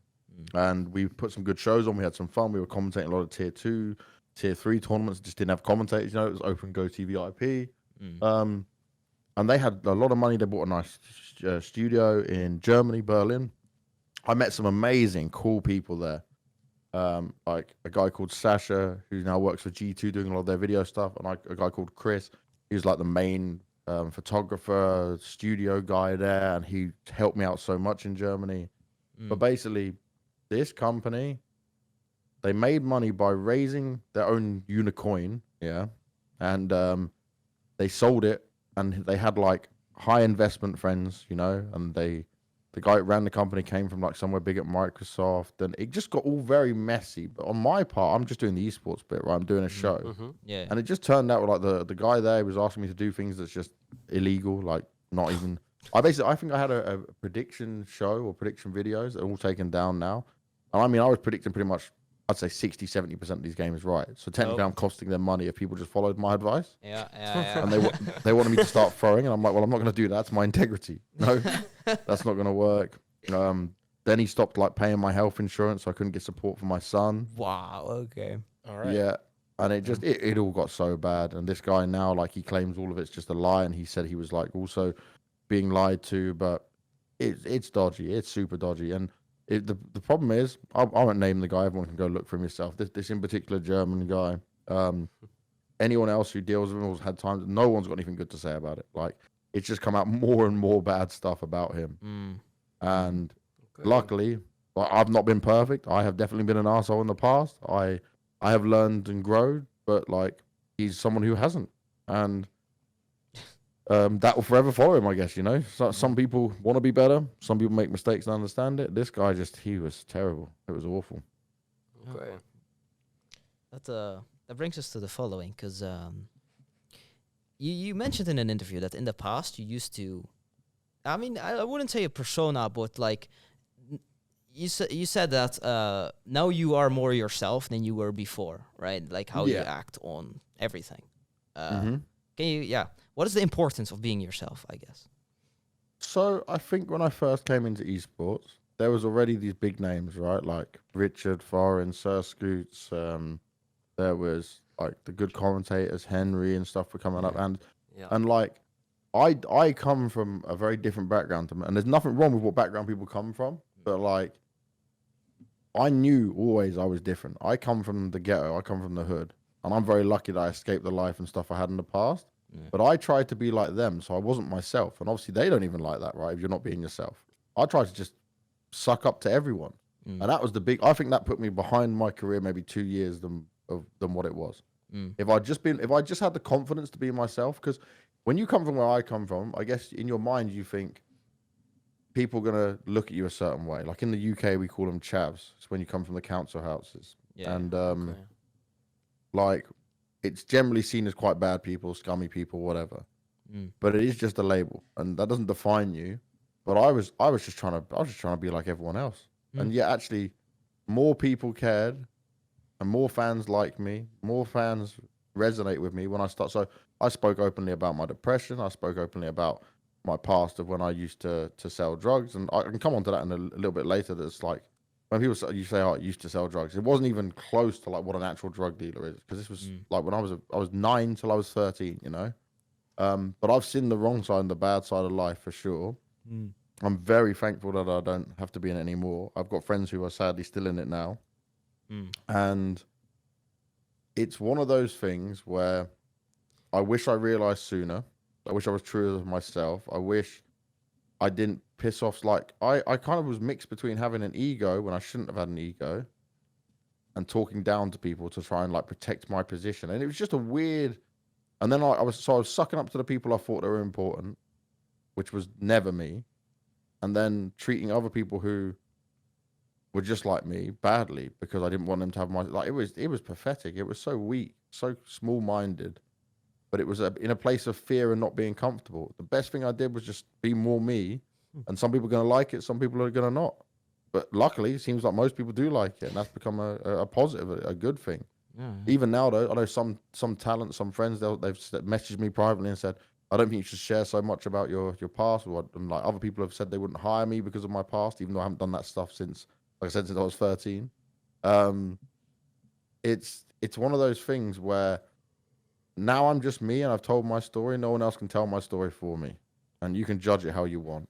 Some people, I might be an asshole, but not everyone's going to like me. Other people like me. Fans seem to really enjoy it. Like there was a guy tweeted at me after full finals. And by the way, this is nothing special. Loads of other talent do it. I'm not singing my own praises. But like at the end of full finals, I stood there and just because not all talent can come out right there. It's also on the desk, which is not located in the arena. Fans wanted pictures. Now, first of all, they want a picture of Heroic first, who just won. They don't care about me. Yeah. But then I waited around afterwards, and people were wanting pictures, and I just stayed there. I never go until it's the very end, and that's nothing special. My thing is, personally, I don't know why you want a picture with me. If this is why you want a picture with me, cool. Because like I've done it before. I'll see some superstar footballer or something. I'm gonna want to grab a picture with him. You know, I love Dwayne Johnson, The Rock. I think he's an incredibly handsome man. He's the biggest, buffest, strongest guy going. Like for me, if I was a girl, he'd probably be like my dream guy. But like if I saw him, I'd 100% want a picture and I'd fanboy all over him. I don't understand why people want pictures with me, but if they want it, I'm going to give it to them. And it's such a small amount of time, but it can make someone very happy. Do you know what the craziest thing is? The amount of people that come to me. One thing I'll say, if any fans are watching this, I love you guys so much, but like there was times when I've done events and they're like, I'm so sorry about your fiance. And I was like, damn. Well, there was one time I thought I was going to cry in front of a fan because like they brought that up and I wasn't ready for it. It hit you. So like sometimes try. We don't need to just mention that part every time, you know. But like people tell me, oh, your story of depression or this, or like I come from the council estate background. This has inspired me.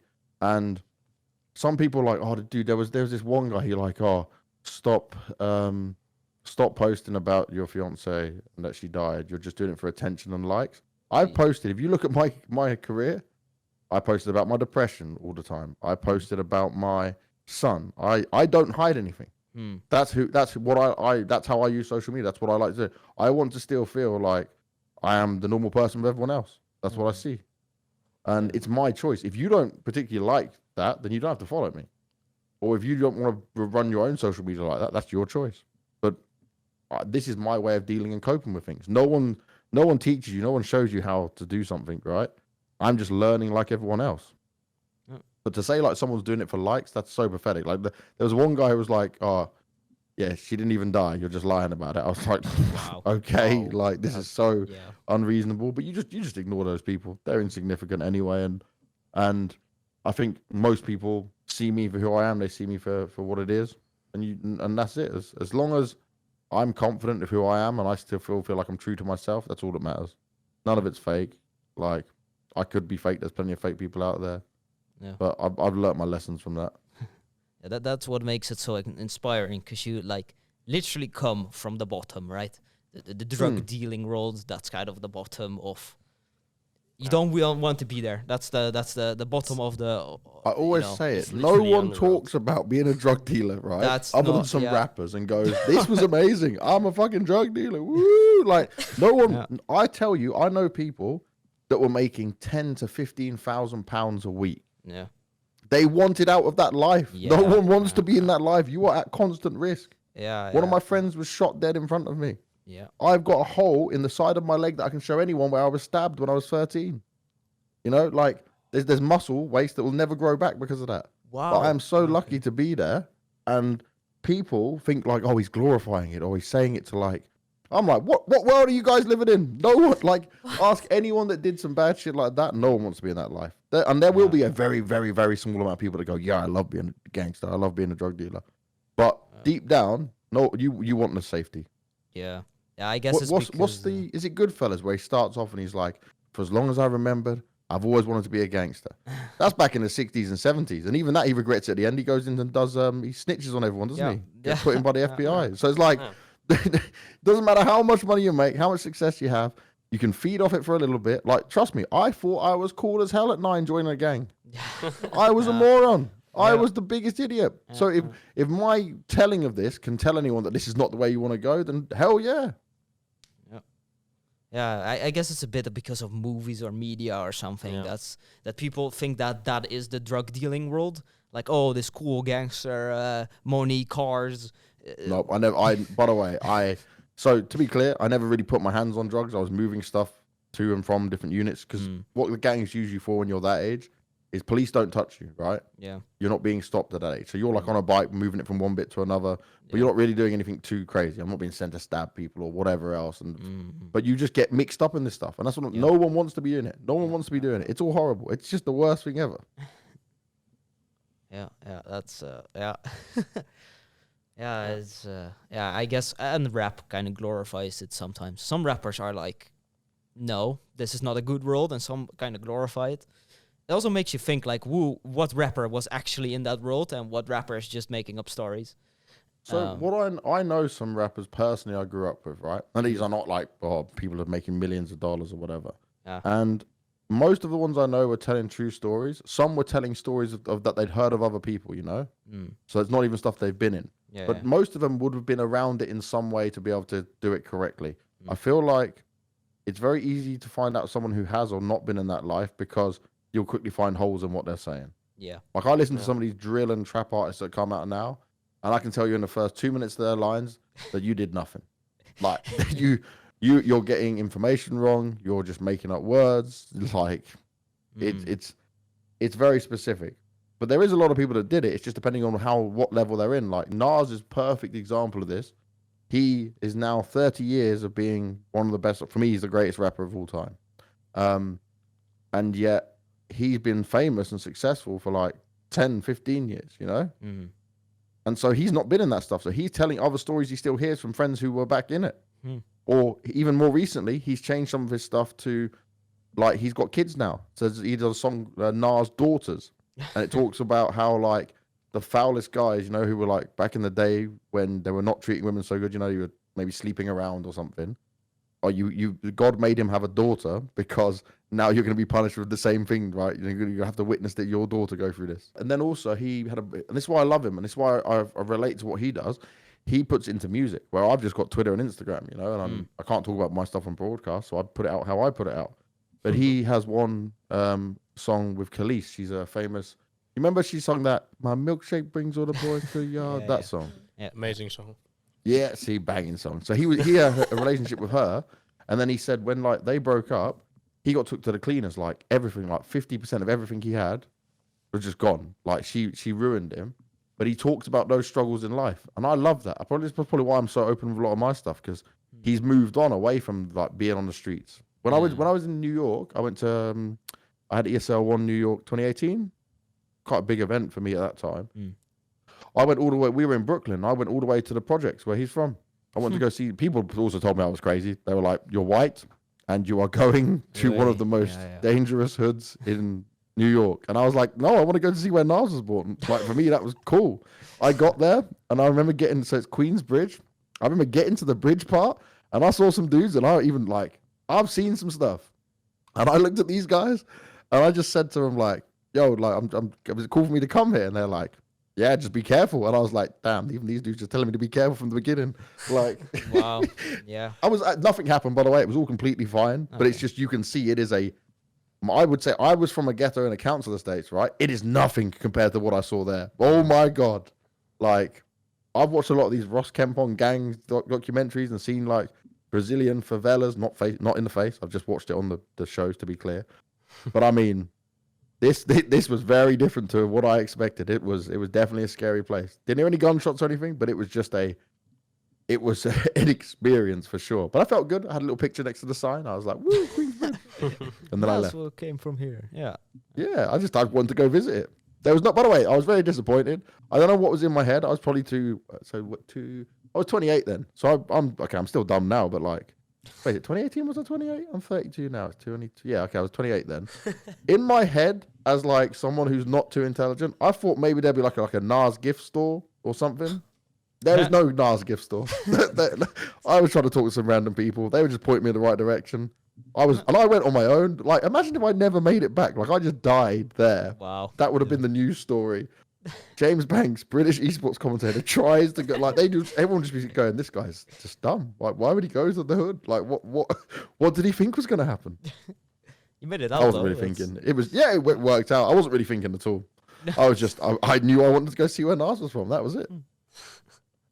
Yeah. Okay. Yeah. Well, does anyone still have questions? Maybe I do. Rachel does. I do. I saw on your Instagram that you recently got a new tattoo. I believe it was a Dragon Ball tattoo. Yeah, I got Vegeta done. This story, I don't think I've told anyone this story on like a show or anything yet. Ooh. This was honestly, okay, this is another thing, and I was dumb. And I was dumb just now, so this was not too long ago. I have no excuses for my stupidity. But this is going to be terrible when I explain this, but fuck it, we're here. So, I'm in Brazil. Luckily, the makeup people had organized a barber to come to help people get haircuts and stuff, right? So you didn't have to leave the hotel. By the way, when people say Brazil's not safe, it is safe. It's just like, be street smart. I come from the streets. I know how to be smart. Just don't be dumb. My problem is I'm dumb. So, at the time, I didn't know that the woman from the makeup thing had sorted out someone to give like haircuts and barbers. I found this information out afterwards. So I went and found my own barbershop thanks to Octavio. He works for ESL. He's like the player manager, and he's also from Rio. So I went to this one that was highly rated. I went in there, a couple of brothers in there, and I was like, "Yo, this is cool." No one spoke English, so this was the first difficulty. Oh, I'm showing pictures. Then the guy's like, "Oh, you're the Counter-Strike guy," and I'm like, "Yeah, it's me." So he puts me on his story, and I mean, these kids were rushing the shop like, "Oh God, dude." I'm telling you, I don't consider I'm not like Fallen. I'm not Fur. I'm not like Get Right or Simple. Yeah. these kids were coming, showing me their Gamers Club clips and they're just all in the barbershop. Everyone was nice. They were giving me beer. This was my day off, by the way, to be clear. Hello, ESL. Day off. It was not working. Well, So I'm drinking beer. I had my beard cut. Then this friend of his rings him and he's like, yo, and else he's just speaking Portuguese. But I got the understanding that this guy was telling his friend he wants to tattoo me. So we're on a FaceTime and I don't know this dude. And he's like, I make cool tattoos. I saw you got a tattoo at the Stockholm Major. And I was like, yeah. And he goes, I want to tattoo you. I said, well, can you get here quickly? Because it's already 4 p.m. And he goes, yeah. So this dude doesn't drive. He's a tattoo artist. I don't know him. By the way, he's had a rough upbringing and lifestyle like me. Yeah. But a lot worse, I would say. He's I've got to know this guy very well. This is some ghetto dudes, some very ghetto Brazilian dudes, but they are so nice. And obviously, we understood each other. We could talk a bit, and it was nice. But when they came to the studio, and he was like, "Oh, I can go tattoo you now." I said, "Okay, I'll make one deal. You can tattoo me, but it has to be in the hotel because I needed some safety, right?" Yeah. But this is where I tell you I'm dumb. I'm asking for safety. I should have just got in my Uber, gone to the hotel, and waited for him there. He's like, "Oh, I'll drive you," and I just get into the car, don't I? With 3 random Brazilian guys who could definitely just take 3v1, I'm not winning. Yeah? Yeah. And I'm in their car, they can drive me anywhere. And what I realized was, I have no data. I'm in Brazil. There's no way out of this for me at this point. I'm just rolling in the back of the car, but they're still very happy and excited. And they're just talking Portuguese. They had a friend, by the way, they got one of their friends to come translate for them. So 2 of them that couldn't talk, and then I now have a designated translator. Wow. So wait a second. We go. He drives to the hotel. Everything's fine. I didn't die. But when I'm explaining this story to people afterwards, they were like, dude, what the fuck did you do? And in my head, I was just like, I'm going to get a cool tattoo. My logic was really, and this is where I say, I'm not smart. People go, oh, you've done really well. You must be. No, I don't think. Anything could have happened to me. I put myself in harm's way. I jumped into a car with 3 random dudes I just met. There was no safety in this. This is where the "you're going to Brazil" meme comes from. Yeah, dude, I broke all the rules that we were told upon going to this country on my own. So then I get into the hotel lobby, right, and they're seeing all these players they've seen on cameras. But luckily, these like I said, there's some street dudes, so they're not acting too wild. So we're talking. I then learn he's actually won awards for his tattoos. He's only been tattooing 2 years since he got out of prison. He's got 2 kids, a lovely wife who's also a tattoo artist. And this dude, his tattoos are incredible. He does anime, he won an award for a One Punch Man one. He's done Itachi, and then I got him to do Vegeta. So we're going through all this, right? And I mean, they just have so many questions for me. We're talking, I'm getting tattooed. So I'm getting tattooed. It's 2 sessions. I think it was 9 hours total. We did 6 hours one night, but then I had to sleep because I remember I had to work the next day. So also I didn't think this through. I've now got a tattoo on my leg. I'm actually in pain, and I'm working each day as well. And he messages me after the first day, and he's like, "Oh, we saw you on the stream." And he goes, "I can see you limping." I said, "Yeah, no wonder I'm limping. My leg hurts, man." My leg's just in pain. I've got the wrapping around it, but obviously blood's dripping down. I'm trying to this whole thing. This just typical stupidity of me. But this guy, let me just tell you how amazing he is. He wanted to change his life around, and he had a skill in drawing. So he taught himself to tattoo. He then wins awards for it. He keeps pushing. But tattoo artists do not get paid much in Brazil. It's not like big money. He offered me to have a tattoo for free. I said, no way. I said, I'm going to pay you. And then he told me what he wanted to pay him. It was and this piece is on my thigh. I'm not a little guy. It's a big piece. It looks and it's amazing. so detailed. It looks incredible. Really You good. obviously, So Rachel, you saw it. I saw We pulled it up. I showed them a picture. It's Nice. It's Gorgeous. really So- cool. I'm in love with this. Vegeta's my favorite character. And this guy wanted to charge me $100.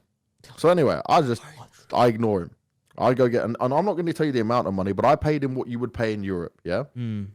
This man who is one gangster ass cool dude, right? Proper street dude. Probably done a lot more bad stuff than I ever done. Was crying, and phoned his wife to tell her, and they were both so happy for what it would do to their family. And I'm telling you, this is not big amounts of money. I've not done anything special here. I just paid him what I would normally pay a tattoo artist in Europe. Yeah, because I thought his work was that good. Wow. Yeah. And I could see what it meant from. This was a guy trying to change his life around. And do you know why him and his friends got on? Because we all had this like coming from not so good, right? And we had this common understanding, this ground. We were listening to the same music on my speaker in the room. We're doing a tattoo. We're having a few drinks. Like, it was so cool to meet such down to earth people.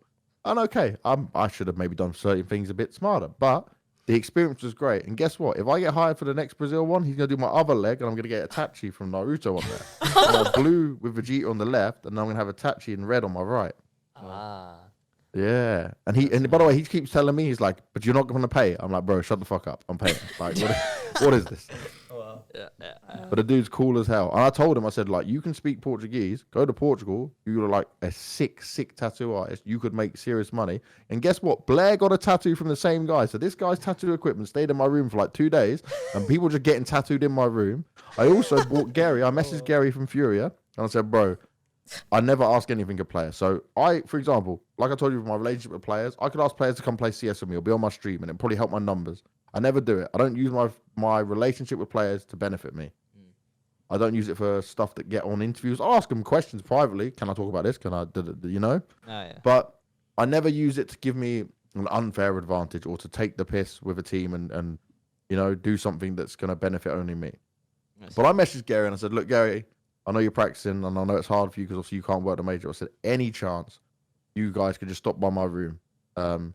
And he came up, met the guys, and obviously they're all just speaking Portuguese. And they were so happy. They couldn't believe it. Like Gary, and so shout out to Gary, man. Absolute legend. I told him he didn't have to do it. I just said it's a personal favor. I've got these guys here tattooing me. They're from Rio. And like, they like me, but they love you guys, right? You are Brazil. And yeah, dude, they lost their minds. It was such a cool experience. The whole thing was dope. Yeah. Well, that's Wow. that's amazing. We have okay, I'm just gonna say our podcast equipment is almost full. The SD card. Sorry, guys. No problem. So I'll just quickly read out the time we've spent so far. It's almost 2 hours straight. So Wow. It's good though. It's amazing. It's I can talk too much. I told you I'm lonely. I don't want to be alone. Wow. No. Honestly, we could listen to you for hours. Yes. Part 2 when? We need part 2, and we need a bigger SD card. Yes. Yes, we do. Yeah. Thanks for joining. Of course. It was Thank you very much for having Lovely me. to have you. No problem.